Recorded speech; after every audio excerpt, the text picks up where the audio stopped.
नमस्कार साथियों, T for teacher के यूट्यूब चैनल पर आप सभी का हार्दिक स्वागत है। आज के इस वीडियो में हम सामान्य हिंदी जो कि शिक्षक भर्ती परीक्षा 2024 से संबंधित है, इस वीडियो में हम सामान्य हिंदी के 15 अति महत्वपूर्ण प्रश्नों को हल करेंगे और यह सामान्य हिंदी का 48वां भाग है।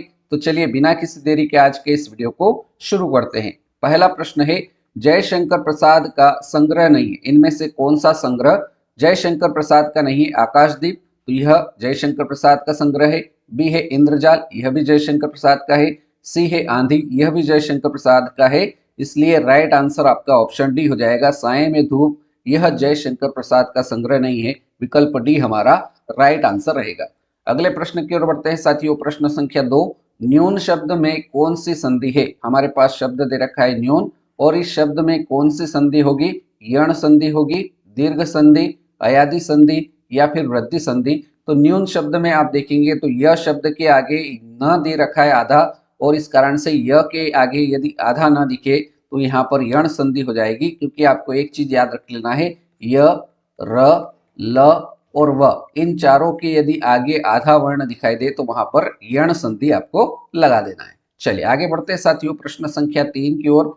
प्रश्न संख्या 3 दे रखा है, निम्न में से कौन गुणवाचक विशेषण है? यहाँ पर आपको चारों विकल्प में से कौन सा शब्द गुणवाचक विशेषण है वो बताना है। दुगुना, बी दे रखा है बहुत, सी दे रखा है यह, डी है पुराना। तो इन चारों विकल्प में से कौन सा शब्द जो है वह गुणवाचक विशेषण है?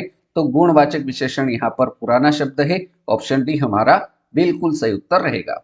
प्रश्न संख्या 4, प्रश्न संख्या 4 कह रहा है, किस शब्द में ईन प्रत्यय है? किस शब्द में ईन प्रत्यय लगा हुआ है? और प्रत्यय क्या होते हैं साथियों? प्रत्यय जो होते हैं वो शब्द के पीछे लगे हुए थे। ठीक है, तो यहाँ पर पहला विकल्प है जमीन, बी दे रखा है महीन, सी दे रखा है ग्रामीण और डी है जहीन। तो इन शब्द में से किस शब्द में ईन प्रत्यय लगा है? तो यहाँ पर ग्रामीण शब्द में ईन प्रत्यय हो जाएगा, विकल्प सी हमारा राइट आंसर रहेगा। चलिए आगे बढ़ते हैं साथियों प्रश्न संख्या 5 की ओर। प्रश्न संख्या 5 कह रहा है, उच्चारण सुधारने का कार्य किन कक्षाओं में किया जाना चाहिए? अगर बच्चों का उच्चारण सुधारना है तो यह कार्य किन कक्षाओं में किया जाना चाहिए, यह आपको बताना है।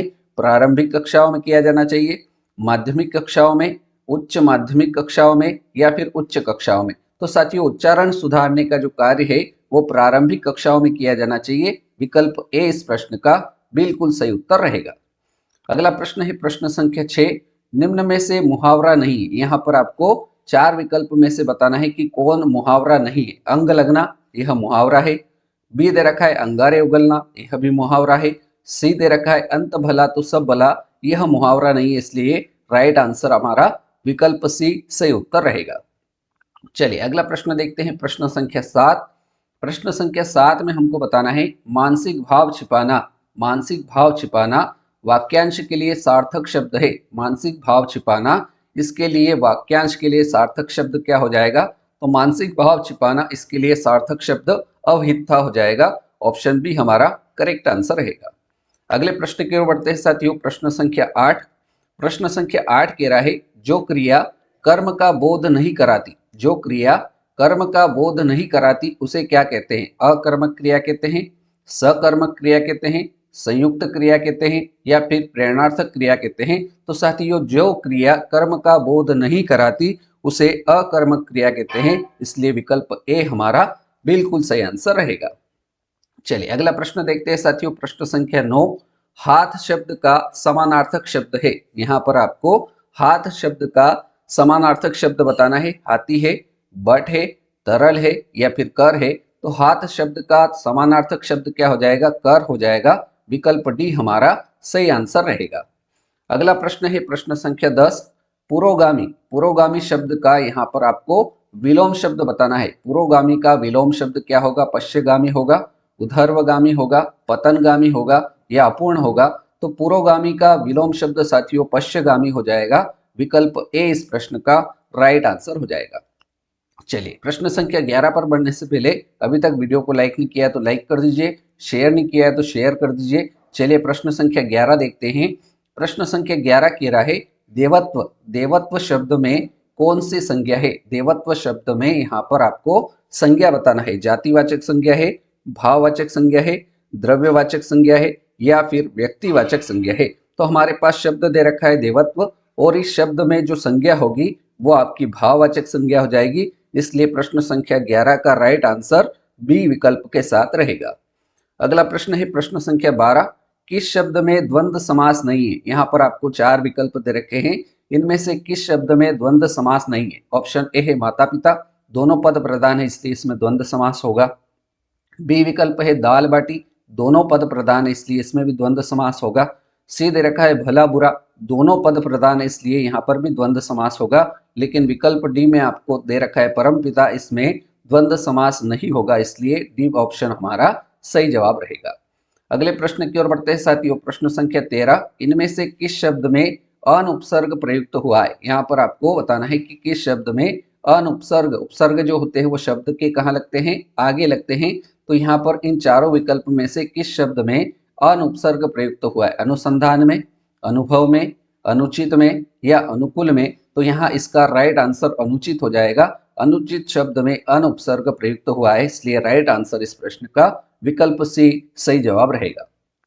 अगले प्रश्न की ओर बढ़ते हैं साथियों, प्रश्न संख्या 14, जिन शब्दों के भाषा स्त्रोत अज्ञात रहते हैं, जिन शब्दों के भाषा स्त्रोत अज्ञात रहते हैं उनको कहा जाता है, उनको क्या कहा जाता है।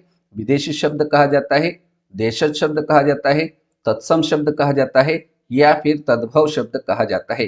तो साथियों याद रखना है, जिन शब्दों के भाषा स्त्रोत अज्ञात रहते हैं उनको देशज शब्द कहा जाता है। विकल्प बी हमारा राइट आंसर रहेगा। और अब बारी है साथियों आज के इस वीडियो के अंतिम प्रश्न, प्रश्न संख्या 15। प्रश्न संख्या 15 है, चिराग तले अंधेरा, चिराग तले अंधेरा इस लोकोक्ति का सही अर्थ क्या है। चिराग तले अंधेरा इस लोकोक्ति का अर्थ क्या होगा। पहला ऑप्शन आपको दे रखा है अपनी बुराई नहीं दिखना, बी दे रखा है काम न जानना और बहाने बनाना, सी दे रखा है न कारण होगा न कार्य होगा, डी है परिश्रम का फल देर से मिलता है। तो हमें प्रश्न में जो दे रखा है चिराग तले अंधेरा इस लोकोक्ति का सही अर्थ क्या होगा साथियों, अपनी बुराई नहीं दिखना। ऑप्शन ए इस प्रश्न का राइट आंसर हो जाएगा। तो साथियों इस प्रकार से आज के इस वीडियो में हमने सामान्य हिंदी जो कि शिक्षक भर्ती परीक्षा से संबंधित हमने 15 महत्वपूर्ण प्रश्नों को इस वीडियो के अंदर कवर किया। उम्मीद करता हूं ये 15 प्रश्न आपको समझ में आए होंगे। वीडियो अच्छा लगा तो वीडियो को लाइक कर दीजिएगा, अपने दोस्तों तक शेयर कर दीजिए, और चैनल पर नए हो तो ऐसे नए वीडियो पाने के लिए चैनल को सब्सक्राइब कर लीजिए। आपने वीडियो को पूरा देखा उसके लिए बहुत बहुत धन्यवाद। ऐसे ही नए प्रश्नों के साथ मिलते हैं अगले वीडियो में, तब तक के लिए जय हिंद, जय भारत, वंदे मातरम।